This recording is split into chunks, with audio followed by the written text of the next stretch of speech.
সংগ্রামকে আসুন আমরা এগিয়ে নিই। জাতীয় মুক্তি কাউন্সিলের আজকের এই আলোচনা সভা পরিচালনা করার জন্য আমি বাংলাদেশ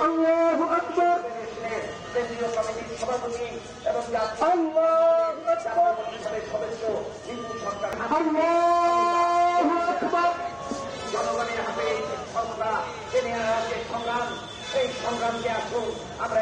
চৌধুরী আব্দুল্লাহ মামুন উনি যদি এই মামলায় রাজসাক্ষী না হতেন তবু খুনি হাসিনাকে ক্যাপিটাল পানিশমেন্ট থেকে কোনো আইন বাঁচাতে পারতো না। কারণ মাত্র 1.5 বছর আগে, 1.5 বছরের কম সময় আগে যে হেলিকপ্টার থেকে গুলি করে শিশু হত্যা করেছে, যার কল রেকর্ড ঢাকা বিশ্ববিদ্যালয় ভিসির সাথে তিনি বলেছেন অন রেকর্ড যে রাজাকারগুলোকে আমি ফাঁসি দিছি, এদেরকেও ছুড়াই দেবো আমি বইলে দিছি। তার ভাই তাপসের সাথে বলতেছেন হেলিকপ্টার থেকে গুলি করতে বলে দিছে। এই কল রেকর্ড গুলো থাকার পরেও এই আইজি উনি যদি রাজসাক্ষী না হতেন তাকে সর্বোচ্চ শাস্তি দিতে হতো।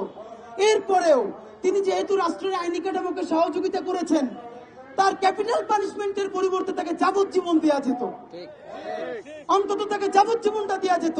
কিন্তু যাবজ্জীবন না দিয়ে যখন 5 বছর তার কারাদণ্ড দেওয়া হলো, 5 বছর পর তিনি জেল থেকে বের হয়ে যখন রাস্তায় হাঁটবেন, এই শহীদ পরিবারের বাবা মা তারা কি এটা নিতে পারবে যে তার মাধ্যমে পুলিশ গুলি করে আমার সন্তানকে হত্যা করেছে, সে এখন মুক্ত বাতাসে ঘুরছে?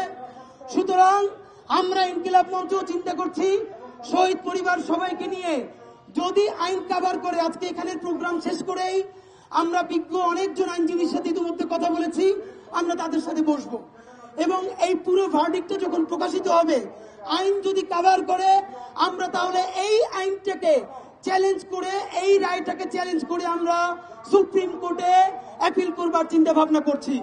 বন্ধুরা আমার, আপনাদের মাধ্যমে এবার আমাদের সব থেকে গুরুত্বপূর্ণ কথাটা জানানো দরকার। রায় তো হয়েছে, এটা আমাদের জন্য ঐতিহাসিক বিজয়। কারণ হাসিনার বানানো আদালত, তার বাপের বানানো রাষ্ট্র, যেই রাষ্ট্রের আমার কাছে একটা কল রেকর্ড আছে, গোপালগঞ্জের ছাত্রলীগ একজন ফোন দিয়েছে, আমি খুব আনন্দ নিয়ে শুনেছি। এখনো তারা বলে এই রাষ্ট্র আমাদের এবং হাসিনা দ্রুতই ফিরবেন, আপনারা দ্রুত পালান অথবা হাসিনার পা ধইরা মাপ চান। তো আমি আপনাদেরকে বিনীত অনুরোধ জানাই, হাসিনার পা ধইরা মাপ চাই, প্লিজ দিল্লি থেকে হাসিনার পা দুইটা একটু এখানে আইনে দেন। দিল্লি থেকে হাসিনার পা দুখানা যদি এখানে আনিয়ে দেওয়া যায় তাহলে 18 কোটি জনগণ তার পা ধইরা মাপ চাইতে যায়, একটু পা আনার ব্যবস্থা করে দেন।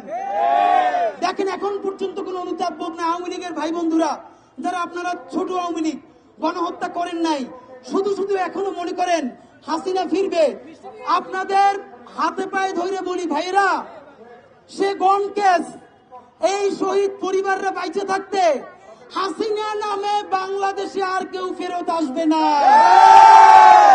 আসলে তাকে সরাসরি যেই ফাঁসিটা সে মানুষকে দিয়েছিল সেই ফাঁসিতে এবার তাকে ঝুলতে হবে।